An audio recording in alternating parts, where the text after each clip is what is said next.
Orang kalau selaras antara lisan dan hatinya, pasti terjadi keajaiban. Kalau ketika kita berdoa, hati kita yakin seutuhnya kepada Allah, pasti Allah nggak akan ngecewain kita. Nggak mungkin. Allah itu nggak mungkin mengecewakan kita.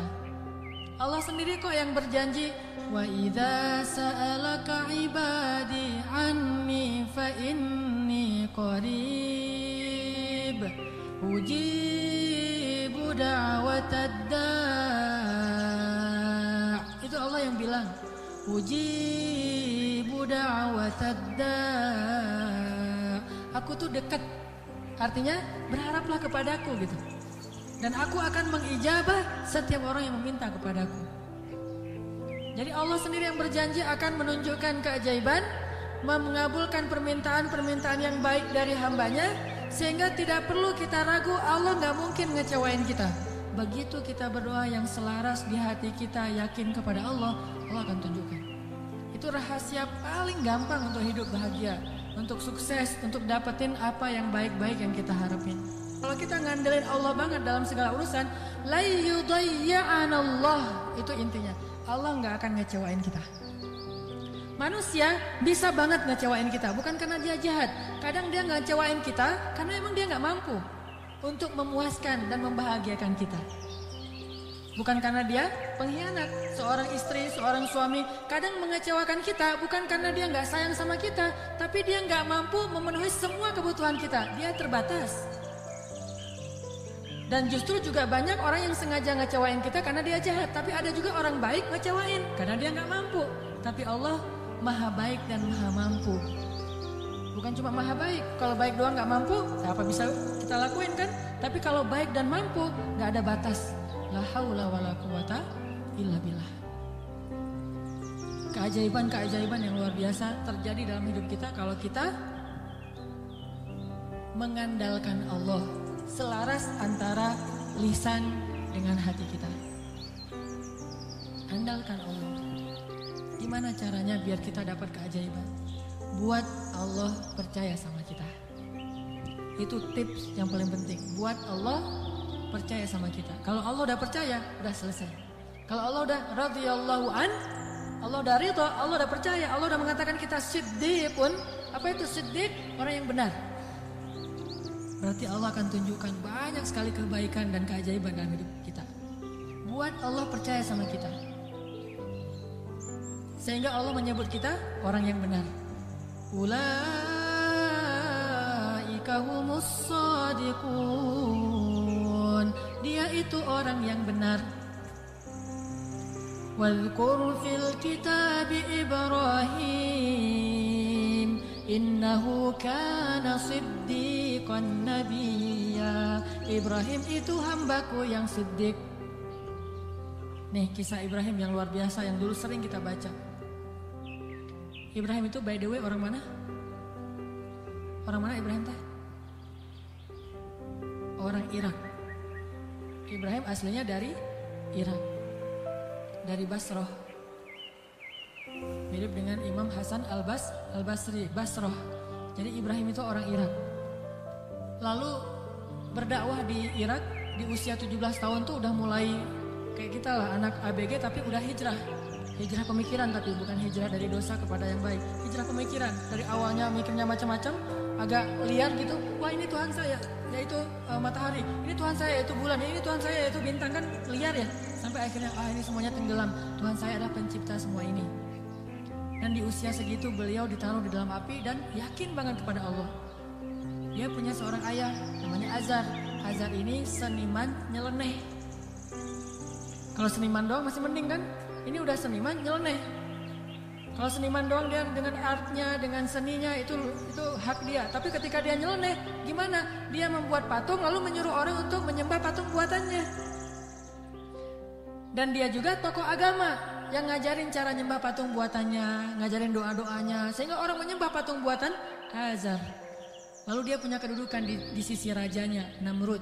Sehingga ketika anaknya berdakwah di sana, kedudukan Azar ini terancam. Akhirnya dia diusir. Ibrahim diusir dari Irak, disuruh pergi atau dibunuh. Akhirnya berangkatlah Ibrahim bersama 2 orang. Satu istrinya yang terkenal sangat cantik, Sampai para ulama mengatakan belum pernah Allah menurunkan seorang wanita cantik di muka bumi secantik Sarah. Itu perempuan paling cantik yang pernah ada di muka bumi. Kalau yang paling sempurna Asia, Maryam, Khadijah, Fatimah. Tapi kalau yang cantiknya kayak Nabi Yusuf itu Sarah tuh. Kalau laki-laki ganteng Yusuf, kalau perempuan cantik itu Sarah. Simbol kecantikan perempuan di muka bumi, bukan siapa yang di Mesir teh? Cleopatra. Cleopatra kalau di film-film mah agak-agak hitam ya. Kurang menurut saya mah.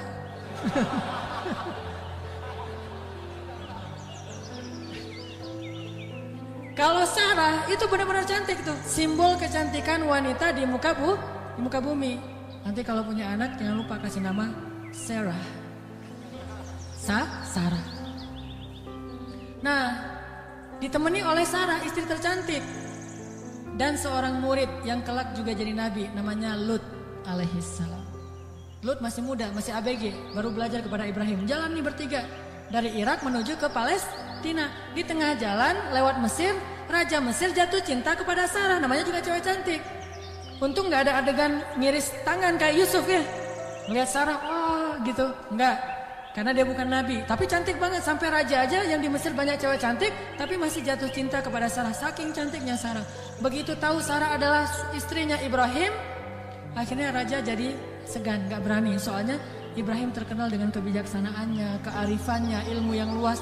Sehingga lama-lama malah rajanya merasa takjub kepada Ibrahim. Karena tahu ilmu Ibrahim yang sangat banyak, ini menurut sebagian riwayat. Ini riwayat yang terakhir saya baca, ternyata yang paling kuat. Akhirnya raja ini menitipkan salah satu putrinya kepada Ibrahim yang kita kenal dengan nama Hajar. Ternyata Hajar itu menurut sebagian ulama, ini penelitian terakhir, bukan budak Mesir. Hajar itu putri raja. Raja ini punya puluhan anak dari banyak istri karena mereka tidak ada syariat, tidak ada 1, 2, 3, masna wa thulatha wa ruba. Adanya asyara, ishrun, salasun, 10, 20, 30. Istrinya banyak gitu, sehingga anaknya ratusan. Salah satu di antara anaknya yang perempuan, putrinya namanya Hajar. Dan Hajar ini putri kesayangan Raja Mesir. Dititipin kepada Ibrahim untuk jadi apa? Nyantri di rumah Ibrahim, belajar kebijaksanaan dari Ibrahim. Dititipin nih, Hajar juga cantik, tapi tetap Sarah paling cantik. Berangkat ke Palestina, bertiga sekarang, berempat. Ibrahim, Hajar, Sarah, Hajar dan Lut. Sampai di Palestina sekian tahun, Ibrahim gak dikaruniai anak dari Sarah. Akhirnya Sarah karena merasa tidak tega kepada suaminya dan suaminya sangat menginginkan anak laki-laki untuk meneruskan dakwahnya, Sarah nawarin kepada Ibrahim, Kang Ibra, wes. Kang Ibrahimovic kalau orang ini ya, kalau bola teh. Kang Ibra, apa neng? Ini Akang serius mau punya anak? Ya serius satu neng, siapa juga yang gak mau punya anak? Ini mah kalau disundakan. Gimana kalau Akang nikah lagi? Ah neng jangan canda tuh neng gitu. Malu-malu gitu ya. Ini senangnya diceritain gini-gini nih. Padahal saya bukan mau ngomongin ini ya tentang la haula wala quwata illa billah, cuman agak-agak banyak gimmicknya. Jangan bercanda, udah gak usah ngomong yang gitu-gitu, gak lucu. Ini emang gak lucu kan, serius. Sambil menitikkan air mata, enggak. Terus maksudnya gimana? Gimana kalau dengan Hajar? Hajar udah belajar lama dengan Ibrahim. Dan udah ketahuan oleh Sarah, Hajar ini perempuan yang soleha, yang baik, yang bijaksana. Cocok insya Allah untuk Ibrahim. Dan dia lebih muda jauh. Akhirnya Nabi Ibrahim meminta petunjuk dari Allah. Kalau di kita mah sholat galau teh istikharah. Sholat galau dulu. Kalau dulu Nabi Ibrahim minta petunjuk Allah, akhirnya Allah menyetujui. Ya udah, Sarah udah dapat petunjuk dari Allah. Gimana jawaban Allah? Ya aku sih terserah kamu. Atau aku sih yes, nggak tahu kalau kamu gitu ya. Ya udah kalau Mas Anang yes, saya juga yes gitu. Akhirnya yes, nikah nih sama Hajar. Udah nikah sama Hajar, langsung Hajar mengandung anak Ismail. Maka kami berikan kepada dia Ismail, anak yang gulaman halima, anak gulamun halim, anak yang sangat lemah lembut dan cerdas dan perasaannya peka gitu. Itulah Ismail. Sangat sabar. Punya Ismail kecil, namanya calon nabi kan ganteng. Nih by the way lagi ya, gak ada nabi yang jelek. Semua nabi itu keren. Maka insya Allah dai-dai juga para pewaris nabi harus keren. Ini maksudnya apa sih? Nabi itu semuanya keren gitu ya. Jadi jangan pernah ngebayangin ada nabi yang biasa-biasa aja, tua, jelek. Semua nabi itu keren-keren karena dia dutanya langit. Kita duta produk aja cari artis yang paling keren kan? Apalagi Allah nyari dutanya langit. Keren. Ismail kecil tuh udah luar biasa. Aura kenabiannya itu udah kelihatan. Sehingga akhirnya membuat Sarah, ini mungkin ada benarnya juga. Kata orang dulu, kalau pengen punya anak, maka suaminya suruh nikah lagi, punya anak, nanti kepancing yang pertama akan punya anak. Ternyata Sarah akhirnya hamil juga kan. Nah Ismail kecil, Ibrahim senang banget punya anak laki-laki, digendong-gendong kayak Nabi Muhammad aja, naik ke atas punggungnya, dibawa kemana-mana, dibangga-banggakan kepada orang, ini anak saya laki-laki, Ismail anaknya Hajar segala macam. Dan banyak tetangga memuji-muji Hajar. Nah ini nih, masalahnya bukan di suami istri tapi di tetangga yang bikin istrinya cemburu. Sarah mah pasti awalnya niatnya baik, nggak akan cemburu. Tapi gara-gara tetangga, Hajar hebat ya, udah punya anak ganteng, mirip banget dengan Hajar gitu-gitu. Akhirnya Sarah kan jadi panas juga lama-lama tuh. Nah wajar, akhirnya Sarah mengusulkan, janganlah tinggal dengan serumah dengan saya udah nggak tahan. Hening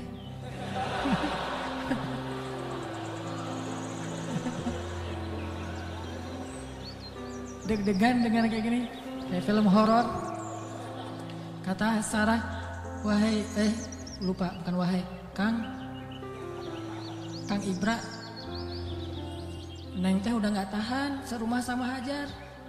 Kenapa tuh Neng? Ya semua tetangga muji-muji Hajar. Aduh Neng teh apa itulah? Oh ya udah, minta lagi petunjuk Allah. Akhirnya Allah kasih perintah. Perintahnya apa? Pindah rumah, tapi nggak tanggung-tanggung, pindah kota, pindah negara dari Palestina ke Saudi Arabia, dulu namanya Bakkah. Wahai Ibrahim, bawa Hajar dan anakmu ke sebuah lembah Bakkah. By the way, perjalanan dari Palestina ke Mekah butuh waktu 2 jam naik pesawat. 2 jam naik pesawat itu kurang lebih dari Jakarta ke Medan atau Jakarta Surabaya. Tapi Ibrahim tidak naik pesawat, tidak naik buruk, tidak naik onta, nggak naik kuda, jalan kaki. Apakah Hajar protes? Kemana Kang Ibra? Pokoknya ikut aja lah, gitu. Oh iya, udah ikut aja. Nggak pernah nanya kemana, ini saya aja tadi nanya. Nggak pernah nanya kemana ya Ibrahim, nggak. Kata Ibrahim, ya Hajar dapat perintah dari Allah kita ke lembah Bakkah, ikut. Ya sami'na wa ata'na. Gak pernah nanya kemana, gak pernah naik apa, terus bekalnya gimana, terus gak ada rest area di mana aja, di kilometer berapa, enggak, udah aja jalan gitu. Coba bayangin suami bawa istri, kadang-kadang kesasar muter-muter, istrinya langsung, wah apa gak tahu jalan, pakai ini atuh GPS. Gak sabar deh. Atau suami ngajak jalan kemana gitu, udah mama turun di mall ini aja, nanti dijemput lagi gitu kan, minta dijemput di mall. Kalau Hajar, enggak. Mau naik apa, kemana, sami'na wa ata'na pada suami. Ini supaya Allah percaya sama Ibrahim dan Hajar. Jalan, kira-kira dari dari Jakarta ke Surabaya jalan kaki berapa lama? Atau naik skateboard aja deh. Jalan kaki berapa lama? Tebak aja deh, 1 bulan ya, perjalanan 1 bulan. Gak ada rest area sama sekali. Makanannya apa yang dibawa sebagai bekal? Roti keras yang kalau dimakan itu harus direndam dulu dengan air. Saking kerasnya roti supaya awet gitu. Jadi kalau udah sampai di oasis kecil, Nabi Ibrahim turun duduk bersama istrinya, bersama bayinya, rendam roti dulu sambil ngobrol-ngobrol. Wah padang pasir, ya iyalah apalagi gitu. Direndam nih roti sampai akhirnya rotinya udah agak lembut, makan. Hajar ngasih ke anaknya. Udah gitu jalan lagi sebulan, bayangin. Gak pernah nanya kemana sih Ibrahim, ini nyasar kemana sih kita. Gak bawa peta gitu, enggak sama sekali, jalan aja. Sami'na wa ata'na.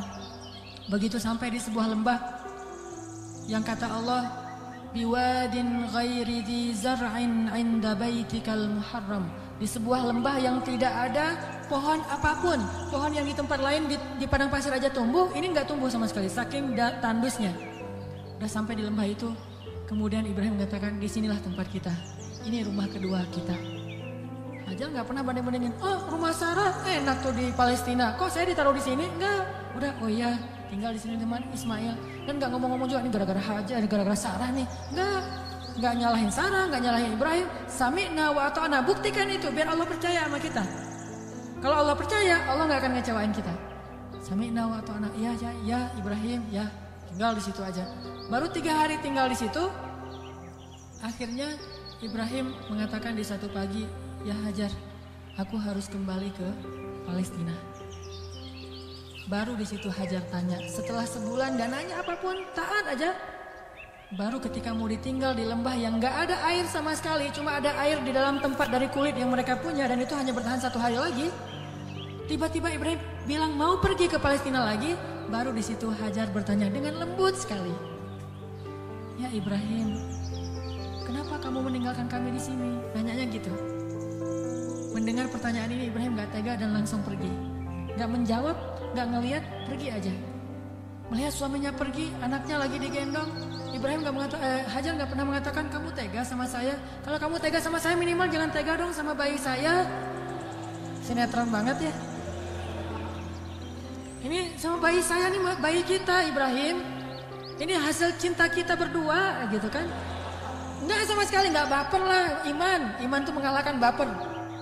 Ya Ibrahim, kenapa engkau tinggalkan kami di sini? Cuma sesingkat itu pertanyaannya, lembut lagi tuh, dan nggak marah-marah. Pokoknya kalau kamu pergi, jangan balik lagi. Nggak gitu. Ibrahim nggak tega. Akhirnya Ibrahim jalan aja. Begitu agak jauh Ibrahim jalan, baru Sarah nanya dengan pertanyaan yang benar. Allahu amaraka bihadza? Apakah Allah yang menyuruhmu begini? Allah. Jadi kalau A-nya panjang itu artinya apakah Allah? Kalau Allahnya pendek berarti Allah aja. Jadi kalau kita azan jangan Allahu Akbar, Allahu Akbar. Apakah Allah Maha Besar? Itu salah ya. Makanya A-nya jangan kepanjangan, kecuali bertanya. Allah, A itu apakah? Makanya Hajar bilang Allahu amaraka bihadza? Apakah Allah yang menyuruhmu begini ya Ibrahim? Baru Ibrahim berhenti dan mengatakan ya. Ini setelahnya kalimatnya powerful banget. Apa kata Hajar? Idzan la yudayyi'anallah. Kalau gitu pergilah wahai suamiku, Allah gak akan mengecewakan kami. Coba. Baru Allah percaya sama Hajar. Kalau gitu pergilah suamiku, Allah gak akan mengecewakan kami. Jadi kita, Mah, Papa pergi dulu ya. Papa baru datang pergi lagi. Gak usah dijawab. Langsung aja nyalain kendaraan. Nanti istri akan nanya, Pak, Allah yang nyuruh Papa pergi. Baru dijawab. Kalau dia nggak nanya gitu, berarti pertanyaannya salah. Jadi jangan dijawab. Udah jangan nyalain kendaraan deh. Pakai helm. Gereng. Ujung-ujungnya baru nanti dia SMS. Pak, kemana Pak? Allah yang nyuruh Papa pergi ya. Baru kita bilang, benar Mah, Allah yang nyuruh. Yaitu untuk talim. Kan Allah yang nyuruh kan? Talim. Oh kalau gitu pergilah Pak. Selama-lamanya.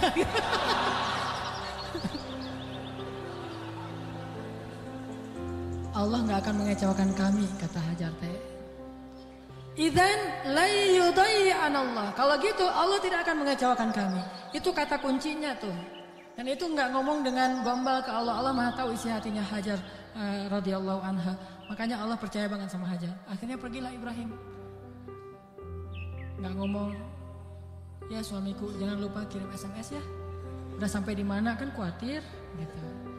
Jangan lupa kirimin bekal setiap bulan 10 juta aja, nggak usah banyak-banyak. Nggak ada bekal. Tahu berapa lama Ibrahim meninggalkan Hajar di situ? 13 tahun. Nggak ada kabar, nggak ada apa-apa. 13 tahun. Kalau kita mah baru keluar 13 jam mungkin. Wah udah curiga nih. Nah, pulang-pulang 13 jam, jangan-jangan pingsan lagi. 13 tahun gak pulang-pulang. Hajar ditinggalkan dengan air hanya bertahan 1 hari aja. Udah gitu Hajar gendong anaknya Ismail tinggal di situ berdua aja di tengah padang pasir. Gelap banget kalau malam dingin, kalau siang panas banget. Dinginnya itu saya karena lama tinggal di padang pasir. Gini-gini saya ini orang padang pasir ya. Jadi kalau malam dinginnya tuh sampai kayak jarum nusuk-nusuk ke kulit. Itu di padang pasir, dinginnya malam. Kalau pagi, kalau siang panasnya itu kayak kita dibakar. Ekstrim, bawa bayi. Hari pertama masih aman, masih bisa minum, rotinya direndam. Hari kedua habis air, Ismail menangis. Panik kan? Ini gimana nih? Air cari di mana? Lari-lari yang kita tahu, naik ke atas bukit. Di mana ada burung yang kalau ada burung berarti pertanda ada air. Nggak ada burung, tapi ngelihat genangan air, turun lari. Karena pengen mendapatkan air buat anaknya yang masih kecil. Sayang banget sama Ismail. Pas turun lari ternyata nggak ada apa-apa. Naik lagi ke bukit berikutnya namanya Marwah. Turun mondar-mandir. Kenapa sampai 7 kali di tempat yang sama? Saking paniknya. Ismail terus dari kejauhan terdengar suaranya menangis. Pas Hajar sampai di bukit Marwah, suara tangisan itu hilang. Mulailah Hajar was-was dan khawatir. Jangan-jangan Ismail sudah meninggal karena kehausan. Akhirnya Hajar berlari ke arah Ismail. Ketika dia mendekat, dia melihat seorang laki-laki bertubuh yang gagah gitu. Dia pakai baju jubah berwarna putih, dia pakai sorban berwarna putih, seperti saya pulang dari masjid. Malaikat, kalau ini malaikat beneran. Kalau tadi kata anak kecil, oh malaikat lewat gitu. Kalau ini malaikat beneran. Dan dia memberi minuman kepada Ismail. Dialah Jibril alaihissalam. Tapi Hajar kan nggak tahu itu Jibril, dikirain orang yang mau perdagangan manusia atau apa gitu. Datang Hajar ke arah Ismail, tiba-tiba laki-laki itu menghilang, namanya juga malaikat, kling gitu aja hilang gitu. Udah hilang, dilihat di bawah kaki Ismail ada mata air yang kita sebut Zam-Zam. Minumlah, mulailah peradaban di situ. Dan Zam-Zam ini mata air paling ajaib di dunia.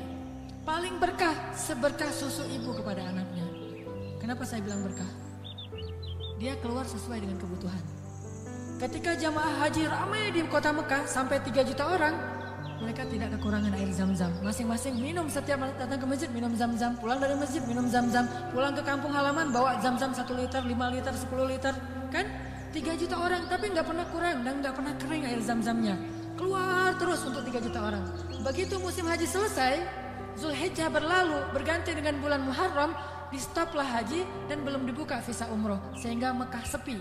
Kalau kita umroh di waktu itu yaitu umroh transit, kita bisa cium Hajar Aswad setiap kali kita putaran tawaf. Saking sepinya, tapi air Zam-Zam tidak membanjiri kota Mekah.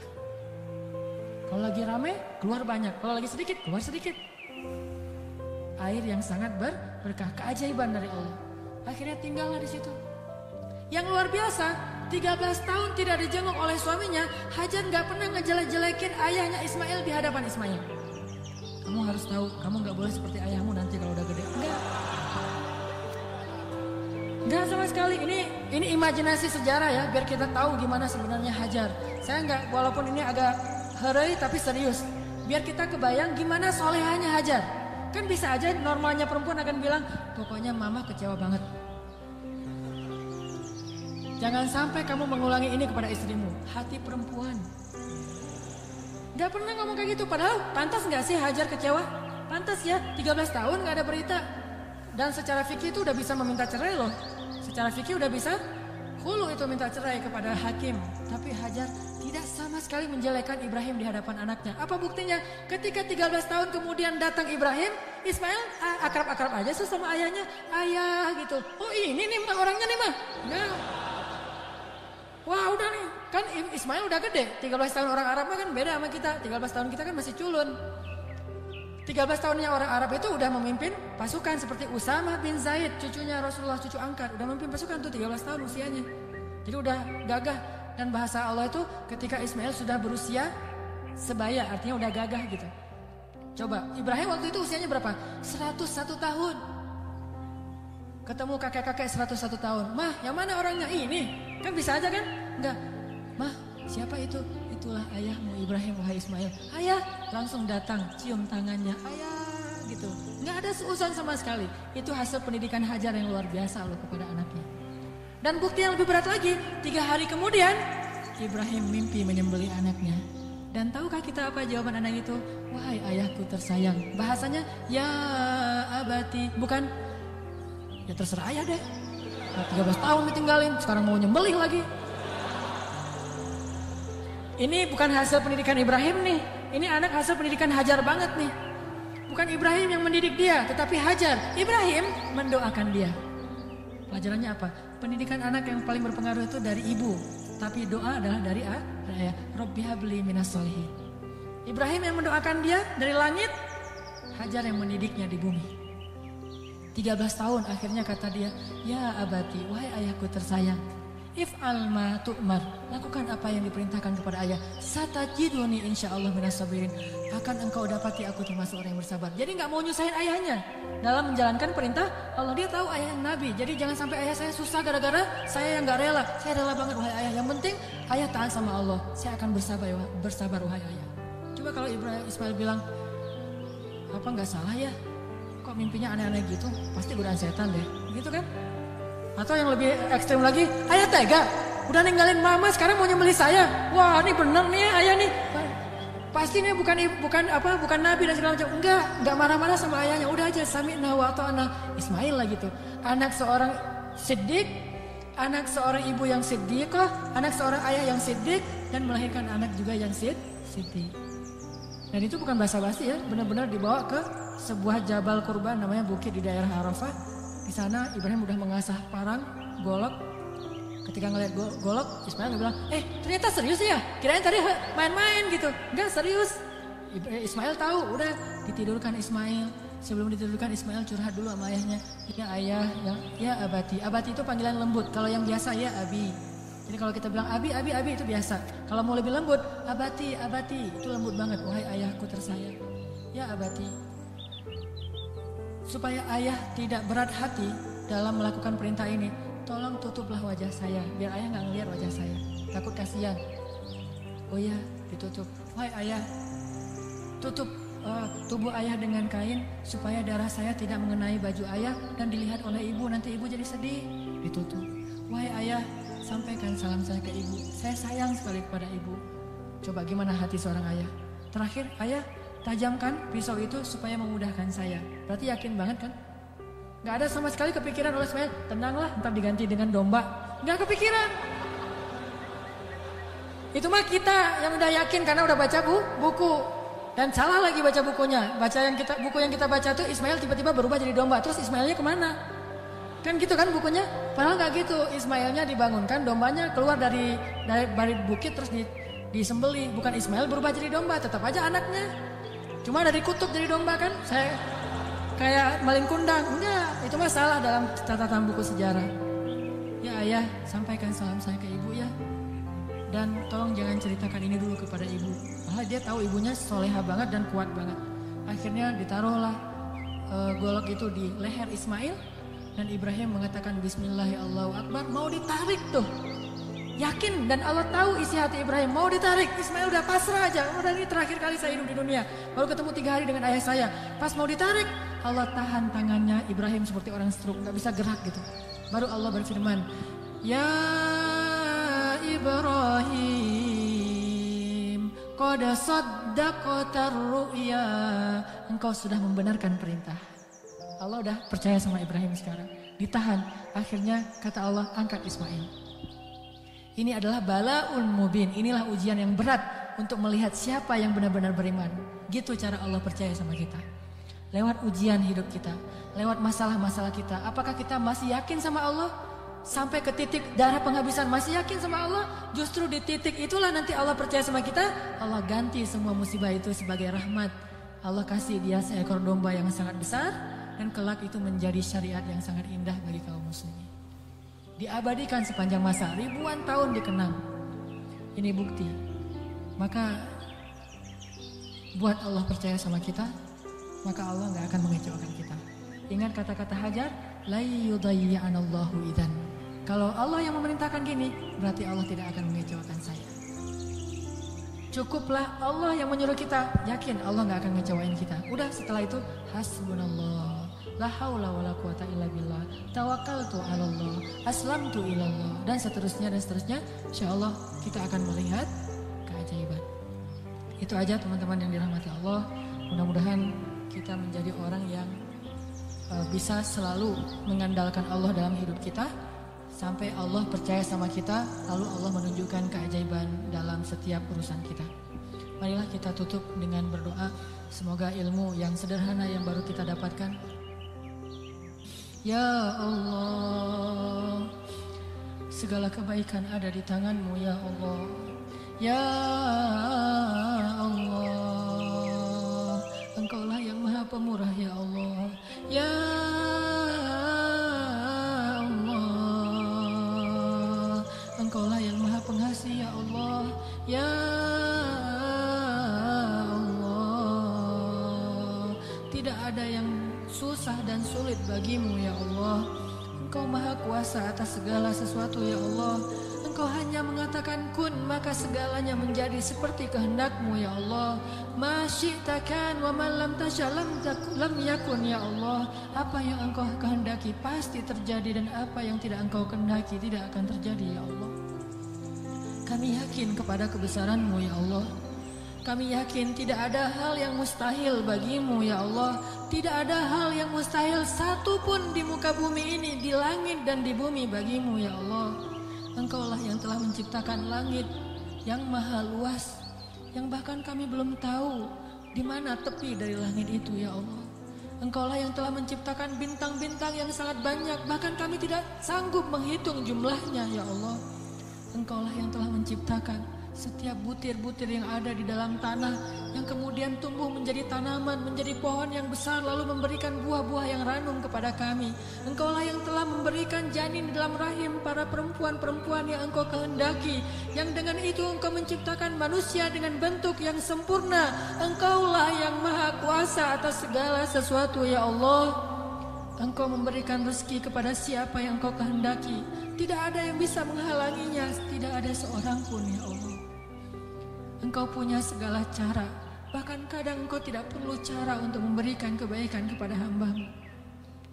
La haula wa la quwata illa billah.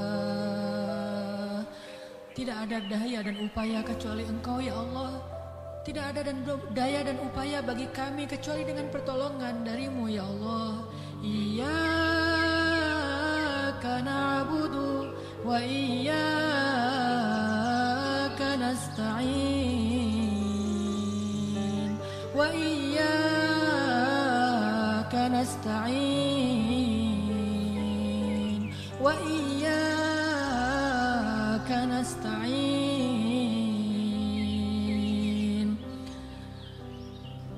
Ya Allah, sesungguhnya sholat kami, ibadah kami, ruku dan sujud kami, hidup kami persembahkan untuk-Mu ya Allah.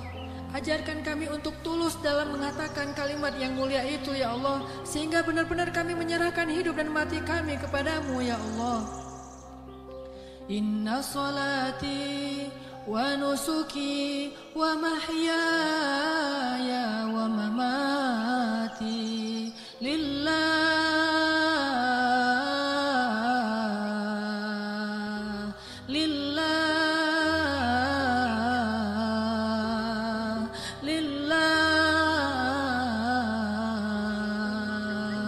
wa mahyaya wa mamati lillahi rabbil alamin. Ya Allah ya Arhamar Rahimin, kuatkanlah hati kami dalam keimanan ya Allah. Kami tidak tahu bagaimana keadaan kami di akhir hayat kami nanti.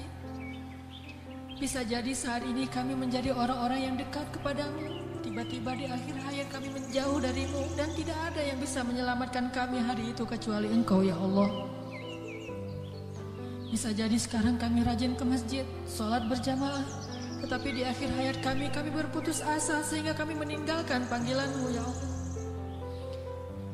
Kami berlindung kepada-Mu ya Allah dari kelemahan diri kami sendiri ya Allah. Kami tahu Nabi-Mu pernah bersabda, bisa jadi seseorang sepanjang hidupnya beramal solih, amal ahli surga sampai jaraknya dengan surga hanya sejengkal saja, tetapi berlalulah ketetapan yang lain sehingga dia mati dalam keadaan syirik dan kufur dan masuklah dia ke neraka. Kami berlindung kepada-Mu dari keadaan orang seperti itu ya Allah. Tidak ada yang bisa menjamin kami selamat. bukan ibadah kami, bukan sholat, bukan sujud, bukan ruku kami, bukan kesolehan kami. Bahkan orang yang paling soleh seperti seorang laki-laki Bani Israel bisa kufur dan akhirnya su'ul khatimah di akhir hayatnya ya Allah. Hanya Engkau yang bisa menjamin akhir hayat kami ya Allah. Kami belum merasa aman meskipun sekarang kami bersyukur mendapatkan hidayah untuk berhijrah. Tetapi tidak ada yang menjamin kami bisa istiqomah seperti ini sampai akhir hayat ya Allah. Ya muqallibal qulub, ya muqallibal qulub, tsabbit qulubana. Wahai yang membolak-balikan hati, tetapkanlah hati kami dalam keimanan ya Allah. Tetapkanlah hati kami dalam keimanan ya Allah sampai akhir hayat kami, agar kami bisa menutup usia kami dengan kalimat la ilaha illallah, dan hanya itulah jaminan bagi kami untuk selamat di akhirat ya Allah. Ya Arhamar Rahimin, kami kadang pernah melihat saudara-saudara kami yang Engkau uji dengan sakit yang amat berat, dan mereka bersabar menghadapi ujian itu. Mereka miskin, lalu Engkau uji dengan sakit yang bahkan banyak para dokter mengatakan mungkin tidak akan sembuh lagi, dan mereka hampir tidak punya harapan untuk sembuh, tetapi mereka bersabar dan ridho dengan ketetapan-Mu. Lalu kami menyadari, bagaimana jika kami yang Engkau berikan ujian seperti itu? Apakah kami akan sabar atau kami akan berputus asa ya Allah? Ketika kami harus merasakan sakit 24 jam dalam sehari yang luar biasa rasanya, apakah kami akan bersabar atau kami berputus asa sehingga kami datang kepada para dukun atau akan bunuh diri dalam keadaan kufur ya Allah? Tidak ada yang menjamin kami akan kuat pada hari itu kecuali Engkau ya Allah. Wahai yang menggenggam hati hamba-hambanya, genggam eratlah hati kami dalam kasih sayang dan hidayah-Mu ya Allah. Kami berserah diri kepadamu ya Allah. Ya Arhamar Rahimin, jangan biarkan kami tergelincir ketika kami mendapatkan ujian-ujian yang sesungguhnya ujian itu agar Engkau percaya kepada keimanan kami. Sadarkanlah kami selalu, agar kami selalu percaya bahwa ujian adalah agar kami membuktikan keimanan kami kepadamu, sehingga kami bisa bertahan dalam ujian itu ya Allah. Kuatkanlah kesabaran kami ya Allah. Lapangkanlah dada kami ya Allah. Bimbinglah pikiran kami agar selalu berhusnuzon kepadamu dan kepada hamba-Mu ya Allah. Ya Arhamar Rahimin, bantulah kami dalam segala masalah kami ya Allah. Engkaulah yang maha pemberi rezeki, limpahkanlah rezeki yang halal bagi kami ya Allah. Tidaklah kami meninggalkan pekerjaan yang menurut syariat agama-Mu itu haram, kecuali karena kami takut kepadamu ya Allah. Dan kami yakin Engkau menyediakan yang lebih baik setelah kami berhijrah dari pekerjaan yang haram itu ya Allah. Kami percaya dan yakin. Maka tunjukkanlah keajaiban kepada kami. Beri kami rezeki yang lebih baik setelah kami meninggalkan yang syubhat. Ya Arhamar Rahimin,